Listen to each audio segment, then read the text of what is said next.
So I am so amazingly delighted and privileged and honored and inspired to be here with Aramis Hamer, the esteemed artist.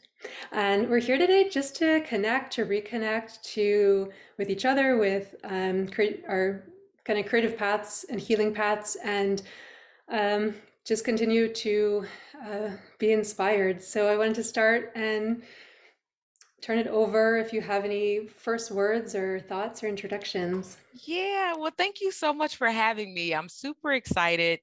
I feel like this is it just feels so full circle. I mean, moving out to Seattle and then, exploring naturopathic medicine and like here we are, I guess eight coming up on 9 years later. And to be talking about creativity, health, and healing and all the things, I'm just like, what is life? Like what is life? What is time? This is wild. So I'm excited to share in all the capacities and in all the ways. Thank you. So that's it. Yeah. So Aramis and I met, we met in 2013 when I was starting naturopathic medical school. You were considering, I think you moved here for that purpose. Is that right? Yeah, so I was in the post baccalaureate ND Mhm. program. So I still had a few more classes to knock off because I was before that I was a registered nurse when actually was still practicing. I was working at Northwest Hospital out here in Seattle. And yeah, I still had to knock out a few classes in order to get into the full ND program. And so, yeah. So I think we met was it the summer program for the Mhm. post baccalaureate ND? Yeah, that's it. That's it. And so, with another student, we schemed up this idea to create a healing arts and crafts club. We were going to get all this funding and all this, and you were the visual Yes. artist, I was the musician, and then she was the dancer. And so we had all these ideas of how creativity and art are so intertwined with healing. And so it's just so amazing to, again, like you said, full circle. When Mhm. the clinic where I'm practicing now asked for an artist, I immediately thought of you.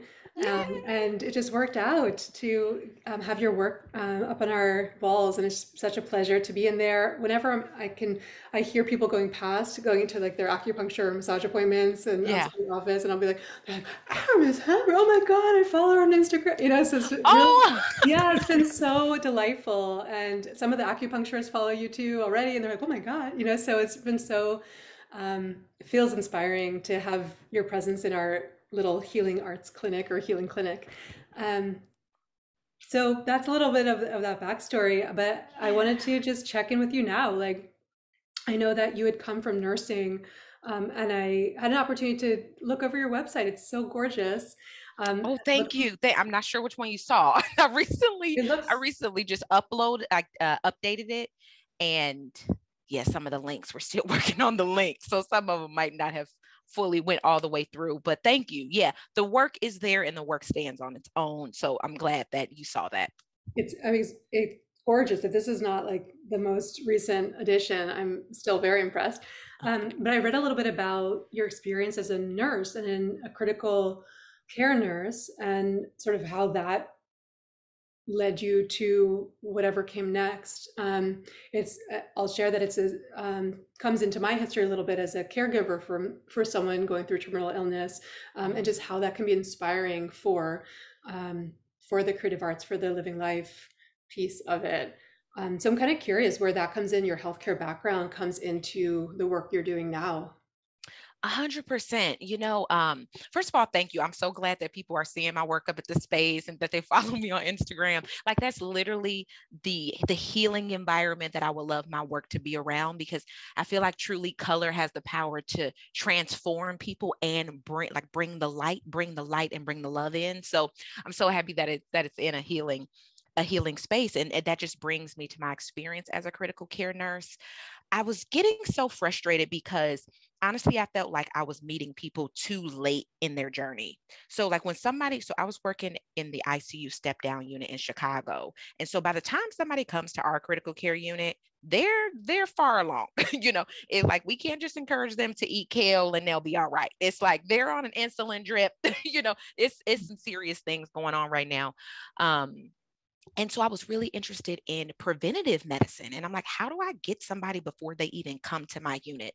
And then I just went down this whole rabbit hole and realizing that a lot of our terminal, maybe not terminal illnesses, but a lot of our chronic illnesses are preventable. There's so many things that's preventable, and a lot of things come from inflammation. And the most biggest inflammatory response is stress. There's so many people dealing with stress. And so it just caused me to look within, because my process for healing after I left this long 12-hour shift at the hospital, I would come home and de-stress. And part of my like de-stressing process was painting.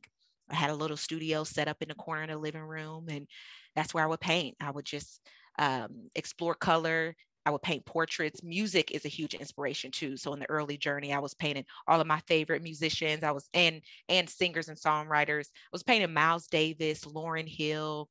I also had some portraits of Kendrick Lamar. I love hip hop. I love Kendrick. So just going down this whole rabbit hole. And then I thought, well, if art has the power to influence me in this way, how can I translate this energy to other people? And moving out to Bastille, I just met so many different artists and creatives and started to put two and two together, where it just felt right to me. I think that a lot of us are trying to find who we are. We're just trying to figure it out. We're trying to figure out, why are we here? What is our purpose? And what is this whole big game and dance about? And so every time I felt like I picked up a brush, things just started to make sense. So I was like, okay, I think this is what I'm here to do. Like I actually didn't go to art school. I was never like formally trained besides, art classes in high school, or like different art workshops throughout the community that were like free. So I was never really formally trained for art, but it was something that came naturally to me that made me listen. I'm like, this is somebody speaking to me, and this seems like this is something that I should be doing. And so I've learned that this could be another way to help heal people, but primarily first to heal myself. Because when we heal ourselves, that energy transmits to everybody in our lives, and then globally the world. So that's really what it came down to me for me. Thank you for that, all of that wisdom. I so resonate with it personally. The idea that stress is such an underlying factor in all of Hmm. all of this is so huge. I talk about this all the time with patients and students, that there's like these stressors around us, and it's sort of, how do we have resources to keep those stressors from becoming stressful, and those like stress response in our body that causes inflammation and contributes to that Yep. dis-ease, right? Hmm. So having the medium of art, creativity, painting, those aspects are so important. So healing, to the point where it's so interesting that just because that can't be prescribed on a prescription pad, that it seems like it's less important or less effective. Wouldn't that be nice? Wouldn't Yeah. that be like 3 hours of daily painting, like written on a prescription pad? I do it actually in my practice. I'm like, Yes, okay, you you have would, to, right? Michal. I love What that. inspires you? So I really, resonates so much. And there's so much that we give lip service to. We're like, yeah, stop being stressed, ha ha ha, and then whatever, Yep. right? And then we just focus, like, say, take this, whatever. But like, what does it mean to actually get to a state? And some people haven't ever been there, as they don't know what it feels like to actually feel calm, and to feel that every once in a while we get stressed, but most of the time we're feeling at easiness, and being able to have the support that we need around us to be able to get to that state. A Uh, 100%. For a long time, and this is something that I'm still dealing with, but it's something that became very apparent to me. There's so many things that we feel we have to do.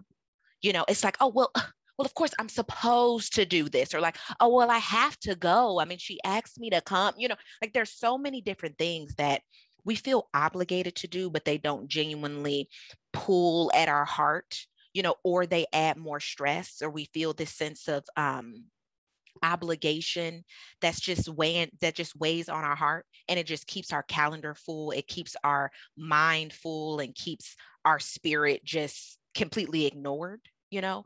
And so I've just been learning to tap in a little bit more and also really look at my lists and really look like, is this necessary? And when I look back over the years of my life, and there's not many, I'm not hella old. I'm literally going to be 33 this year. So, but I'm super excited about this year. I'm like, okay, Christ consciousness, I'm here for the 3-3, you know?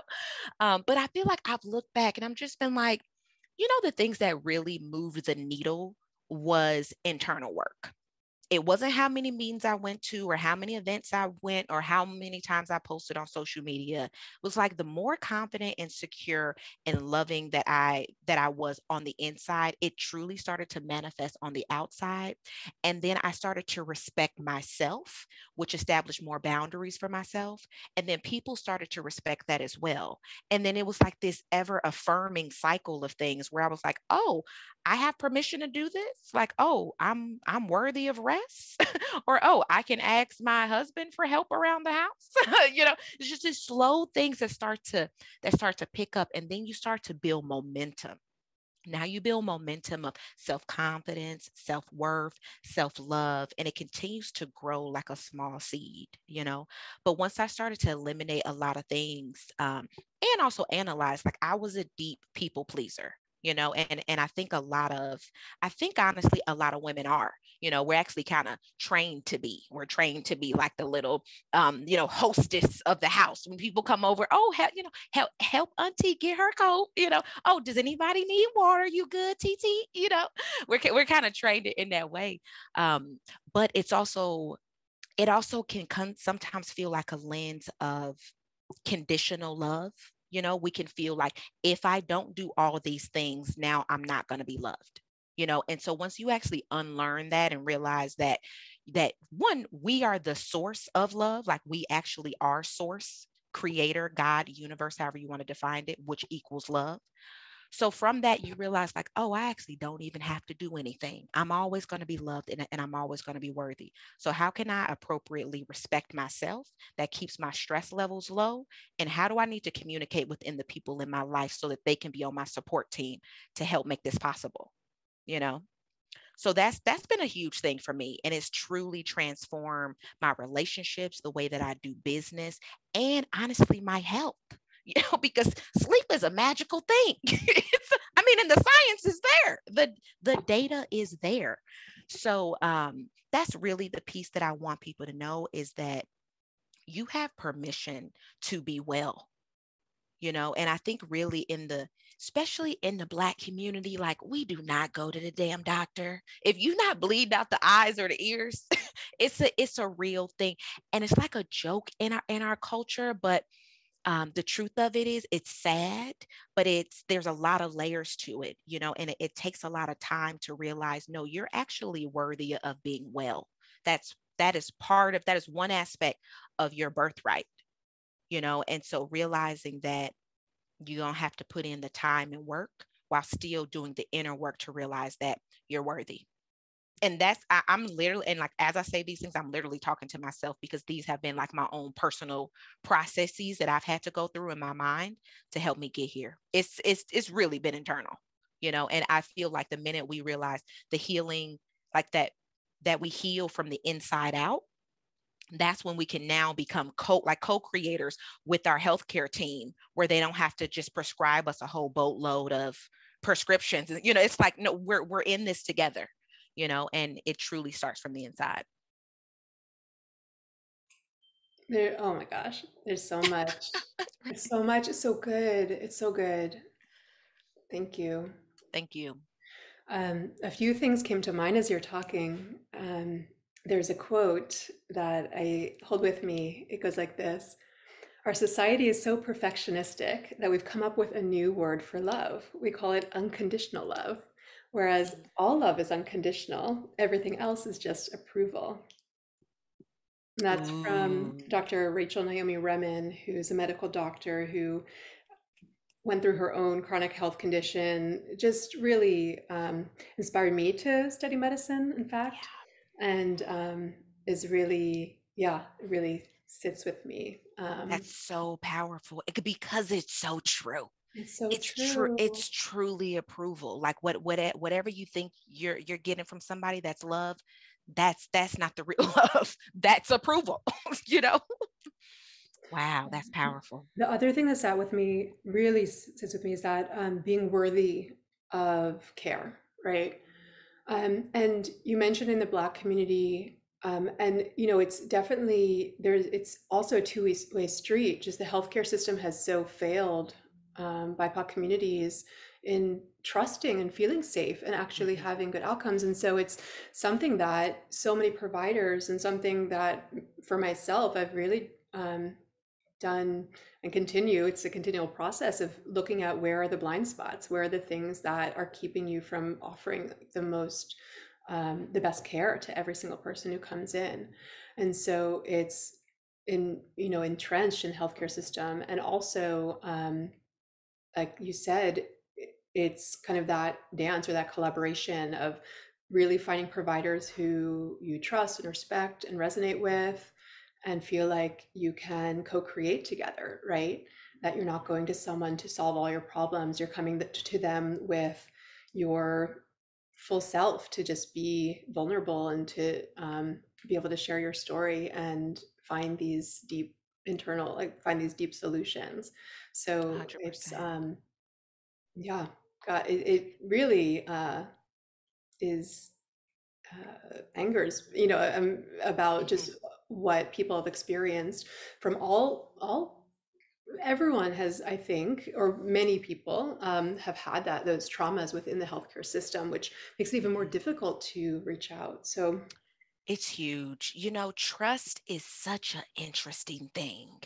And when trust is lost, I feel like it's one of the hardest things to get back. I wish it wasn't that way. I think it doesn't have to be that way, honestly, but I also feel that it's real, when somebody feels like their trust has been violated or have seen a history throughout their community, um, where Black people have just been treated so terribly, and treated as guinea pigs and lab rats as well as zoo animals. You just feel like, how can I trust mhm, in an institution or healthcare provider or system, that was founded on so many principles? And literally the word that I keep hearing, but if it frustrates me to hear it, the word is forgiveness. mhm, That's the word. The word is truly forgiveness. And it's a hard pill to swallow, because forgiveness is such a hard thing with anything, because I think sometimes we have this idea as if we forgive somebody, we're letting somebody off the hook, you know. But one of the quotes say something like not forgiving somebody is like drinking poison and expecting the other person to die. But totally. I also feel like, um, it's this forgiveness definitely isn't for the other person. And that also doesn't mean just walk up to any old doctor and being like, "Oh, I forgive you all for the syphilis experiments that you all did on Black men. Come on and just like operate on me." No, it's also forgiveness, but having a level of discernment. Mhm, Listen to your own intuition, and be with a healthcare provider that resonates with you and shares the same values for your philosophies and principles. And for me, that's been finding women, like, because for some people, it's just, I know that I resonate more with women in regards to my body, because I feel like they truly understand, from experience, about what could be possibly going on with mine. So there's gonna take a lot of work, especially in the Black community, around health, and especially in these COVID times. I mean, it's been trying. It's been really trying, and it's been interesting. Um, but I also feel that it's possible. Like, forgiveness is possible, health is possible. Um, we can only stay angry for so long. Like, oh, trust me, it angers me too. I get real angry whenever I think about the history, and I'm deeply versed on my history. And it almost seems miraculous to know your history and not be angry. But I think that's like those are true miracles. When you can still offer love and compassion when you know your history, because the only thing of staying angry and hurt, it keeps me in the loop. It keeps me in the loop, and we have to break free. So part of that is knowing that, one, you have your entire life in your hands, and that includes your health. And so what frustrates me about situations and around our society, sometimes it's like, okay, somebody else is going to fix it. Somebody else is going to do something for me. I'm going to be given something. I'm going to be handed something that's going to make all the difference. But it really has to be a lifestyle, and it has to be a lifestyle that is continuous and long going. Like sometimes I hear people, they're like, oh, well, how long should I like eat healthy? Your life. Now not saying like you can't have something sweet, because trust me, like wine and cookies are my medicine at night. Okay. Like I'll have some red wine, or I have some Riesling. My husband loves baking good chocolate chip cookies. I'm like, babe, stop doing this to me. I'm trying to be better. Okay. But also realizing that there's nothing wrong with cookies, because another low vibration feeling is guilt. So getting rid of guilt, getting rid of shame, and just like enjoying your experience on this plane. So that's what it's really about. But it's gonna take the big F word. It really is. And that's hard sometimes for people to do. There's so many good things. Oh, I would just like bathing in it.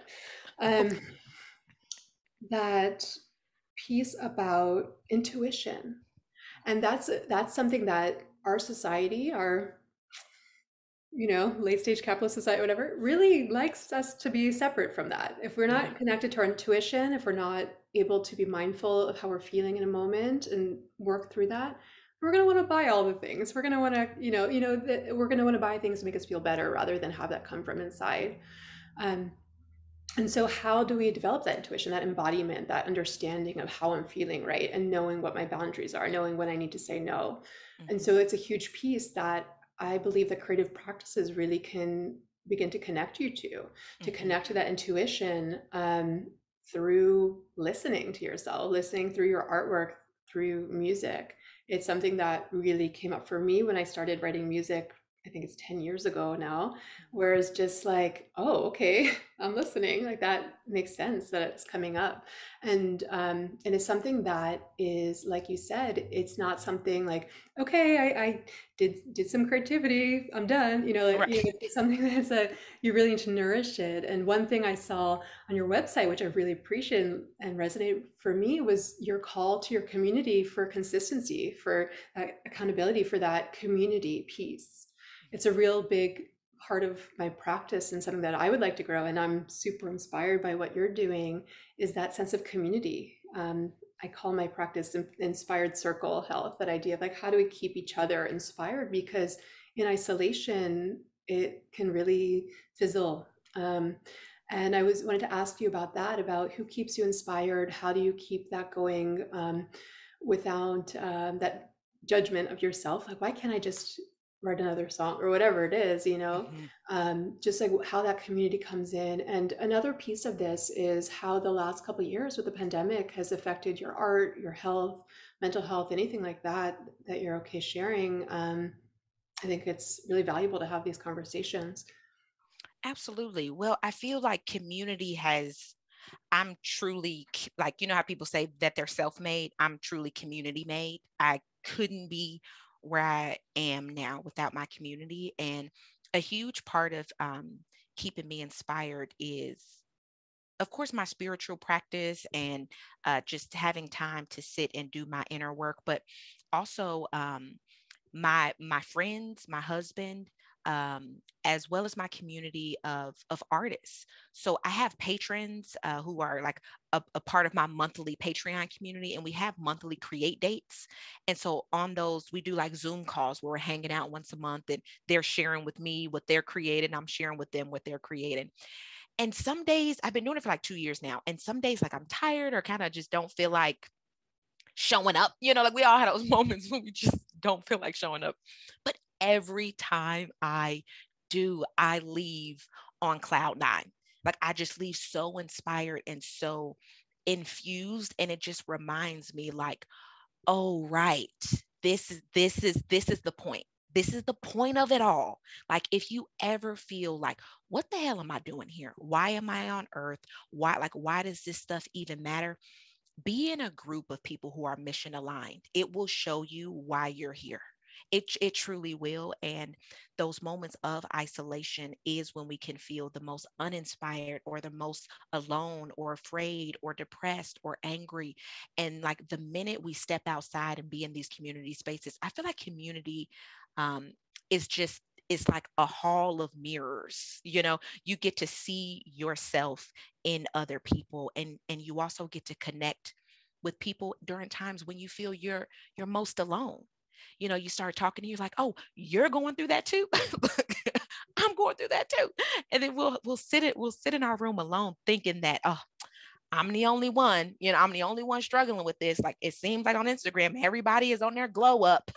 You know what I mean? It's like, no, like we all out here struggling in a real deep level, especially now during COVID times. So that has been helping me. I feel like COVID has been such a unique opportunity if we look at it that way. And I've been able to build even better relationships during this time. Like before COVID, I was just running and moving and shows and festivals and like doing all these things with my business. But now I've been able to have time to just slow down, to think, to call my mom more, to connect with my husband more, to text my friends more, to build out this community of patrons that really resonate with my artwork.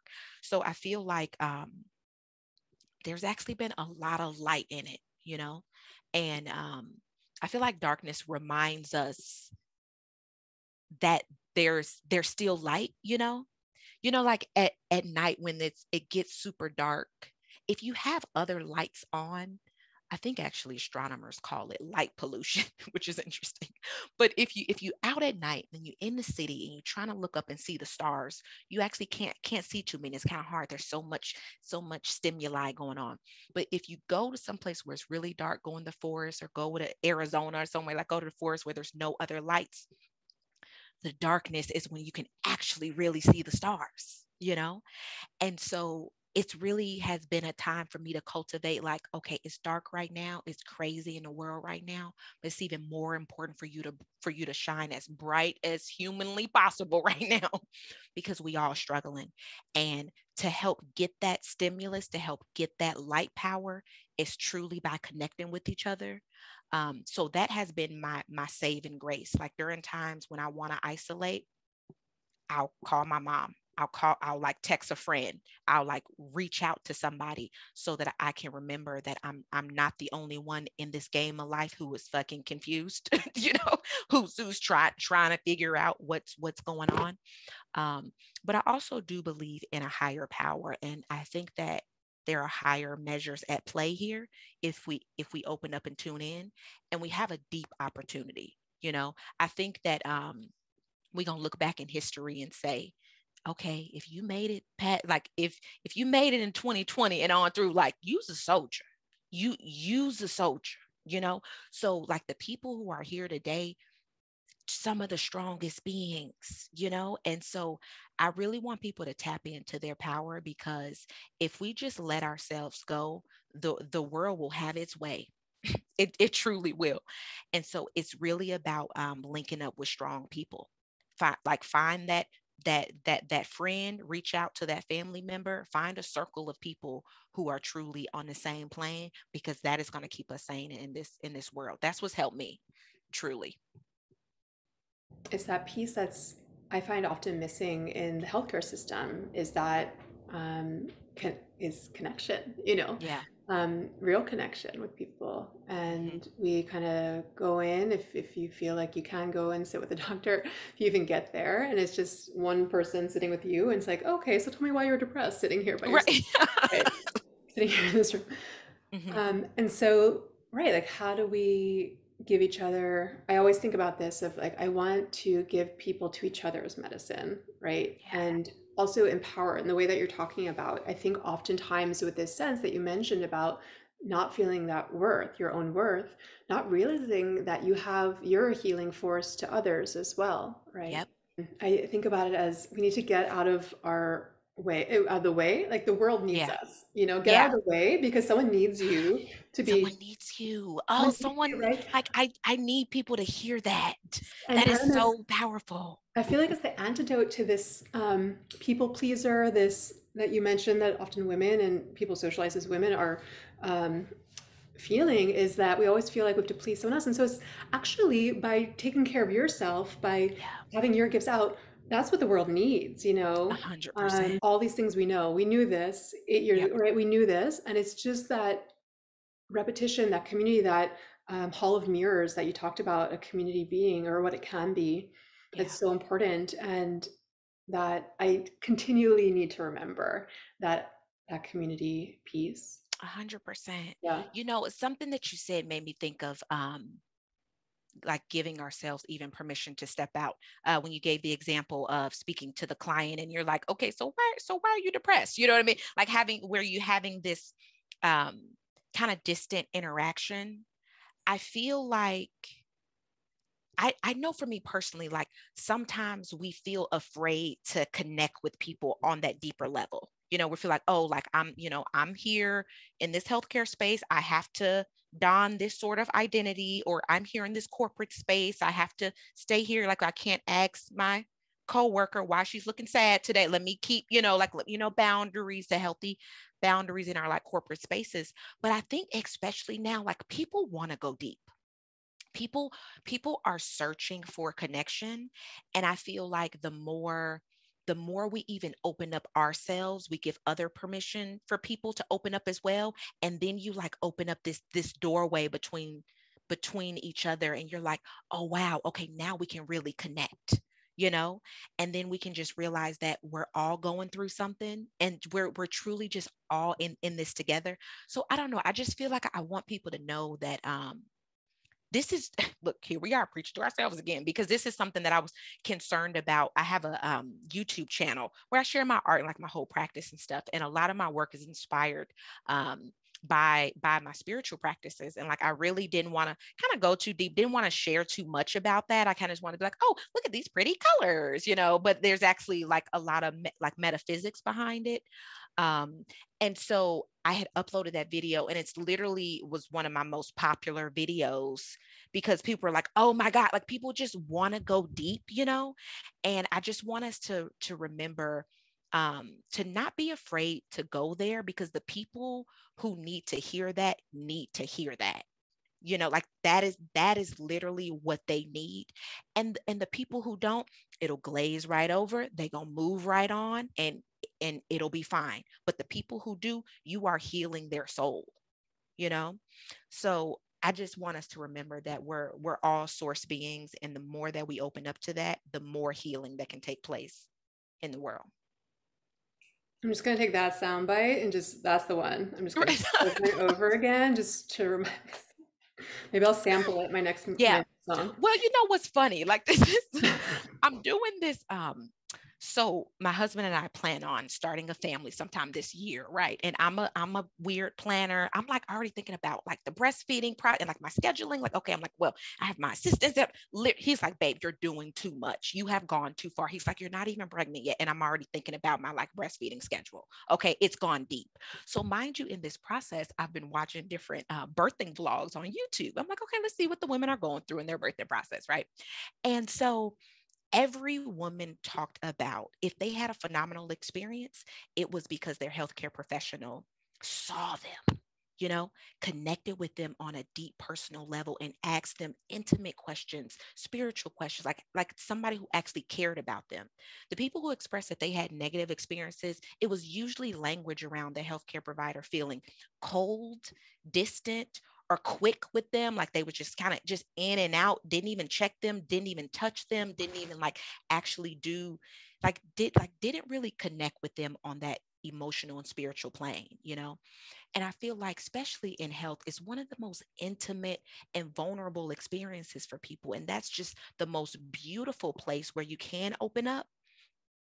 So yeah, that was just like a little random rant about, especially around clinicians, where you feel like, oh, well, I can't, I don't want to ask them about whatever. But you don't have to ask somebody how many sexual partners they've had.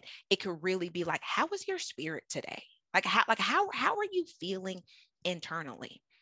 Because all of the internal turmoil manifests physically, especially in women. It's like, oh, she has 4 fibroids. We took them out. They keep coming back. Or, oh, she had the cyst on her breast. We took them out. They keep coming back. Maybe we're asking the wrong questions, you know?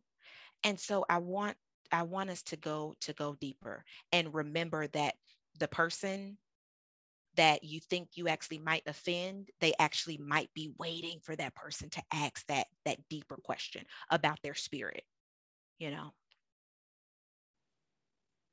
Yeah, absolutely. And it's something that I think for you, having been so close to death professionally so much, right? Hmm. It's something that I went through with a loved one. And you get there, you get there in terms of what's important, what do you value, what do you want to be doing in this one crazy ride of a life, right? Yep. And how do I support you on that? Hmm. And then once the values are there, once that's out, once that sense of purpose is there too, right? Then everything kind of fits into place. Yeah, Often, and then it becomes fun, like when you said crazy, this crazy wild ride of a life. Like it is, right? Isn't it crazy? Like, isn't it fun? It's just crazy. Like I'm a kid though, okay? Like I'm a kid deep in my spirit. But to me, it's fun. I'm also a believer in reincarnation. So I'm like, okay, this is just a fun rodeo, and who knows what the next one's gonna look like. But it's a fun, wild ride. yeah, And the other thing I do is to try not to take it too seriously. If something happens, it happens. It's cool. It's fun. We just move on. A year later, we'll probably forget. I talk to friends who've had like arguments with their partner, and like they can't even remember what the argument was about, or can't even remember what was going on that caused somebody to leave or move out or you ending something. It's like, yeah, because y'all, it's actually not even that serious at the end of the day. yeah, Really isn't. yeah. We just out here having fun. YOLO, you know. And both, right? YOLO, and let's like change shit, let's Yeah. make this a better place for everyone. Like if Yep. let's bring everyone up. Yep. I loved just one more bit just from your website, talking about liberation, Hmm. right? And what that means physically, emotionally, spiritually. My first album was called Crossing Imaginary Lines. This idea of like, what are these imaginary lines on maps? I'd been traveling a bunch, so I was like, why can't I do this in this country or this state or not, Um, and that idea, like, what are these limitations? And different people have different limitations that are externally enforced, right? And we see Hmm. that throughout specifically Black history, for example. Yep. And we see it internally. What are we internalized? All of us, that keeps us mentally from, or spiritually from, feeling liberated.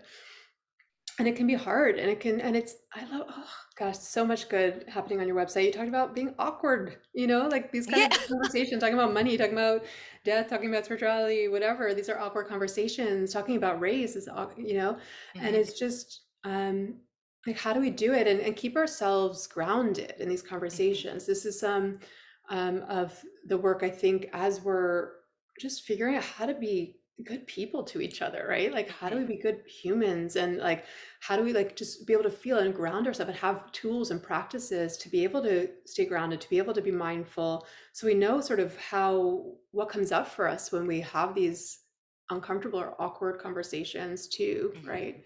Yeah. It's Yeah. gosh, I think I got also off No, no. Well, topic. but thank you, because you were talking about liberation, and Right. that really inspired me how you were saying about these imaginary lines. Yeah. And I'm like, yeah, like who made these rules? Like I feel the same way. When you step over a borderline, you're like, okay, this is it's also silly, and then you realize, like, oh, there actually aren't any limitations. Like this is all stuff that we created. So whenever we think about, fixing the world or saving the world, or somebody coming to save something or fix something, it's like we made these rules. we are creating it. We are the co-creators, you know? And so it just reminds me that whatever I think is a limitation, maybe challenge that. Ask like why? Or even something that's in my heart, why does this feel awkward? Why does this feel uncomfortable? Mhm. Because I think part of the liberation process um, is knowing yourself. It says know thyself. It's like in order to make any change within the world, you have to first make change within yourself. And that becomes an internal process of trying to figure out who you are and why you are and and who you want to help and who you want to impact and what this whole game of life is all about. But for me, about liberation is truly about breaking those chains spiritually, emotionally, and physically. I was practicing aerial arts for a while where I was, practicing the silks where I would climb and flip and splits and do all the things. And it really challenged me in a way where I was like, oh, I thought I couldn't do this. Like I thought I couldn't do all these crazy tricks, but challenging my body in a way, I started to see a whole nother side. And I'm like, oh, this was an imaginary line. This was an imaginary border, imaginary chain that I decided to break. So I think it all comes with realizing that we have the choice to say, I'm gonna challenge that. Like, why not? We about to switch it up and realizing that we're creating the laws, we're creating the rules, we're creating the obligations that we feel we have to do. And the more that we can look at them and question them, the deeper we come in our self-awareness. And then that's when we can really figure out, oh, okay, there's something else at play that I need to realize. Yeah, absolutely. And Mhm. it's the thing that another reason why when we're isolated, it's so easy because it's such an onslaught from externally, these lines that benefit certain people to have these lines in place, right? And Yep. so how do we really fight against that? And like you said, coming together with powerful people, people inspire you who feel like you really resonate, get that deep sense of intuition from, right? And it's you keep reminding yourself, keep being Yeah. inspired through groups like you're having. And I'm hoping to offer some groups like that too, of just like stay inspired, right? Yeah.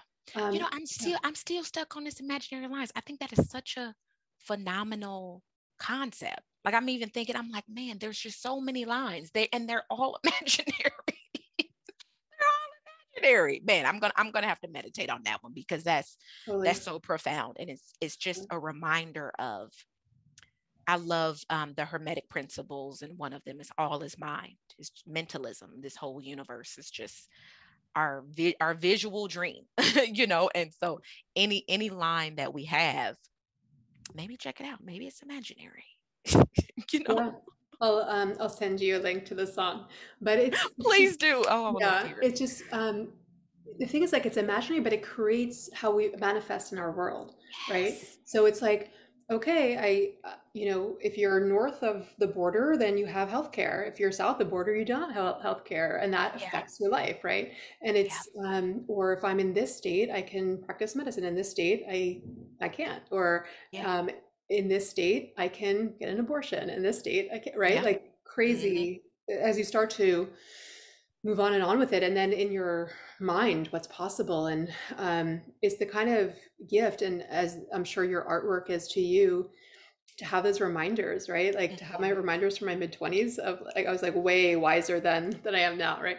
Just that of like, oh yeah, I have to live my dreams, I have to, all this stuff of it's good to have those reminders from inside and also from our community around.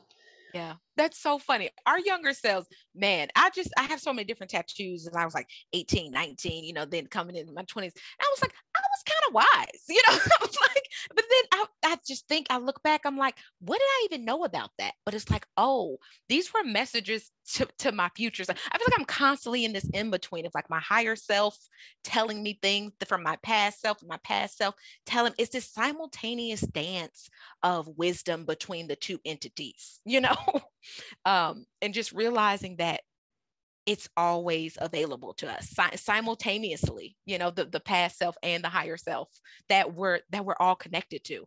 Well, so incredibly inspiring just to have this time with you, Hermes, just personally. It's lit up my life. It has. It truly has, Michal. So thank you. Thank you Yeah, for having me. Thank you for inviting me. This has been great. And I think I shared some things that I needed to hear, and you've definitely shared some things that I needed to hear as well. So my cup is full. same, same. Um, any last, I mean, it's very okay if the answer is no, because whoa, still processing all of that, right? And if there's any last words or repeating something or anything like that, just to close us out, I'd love to hear it. Yeah, I feel like what was said is said. Okay. Yeah.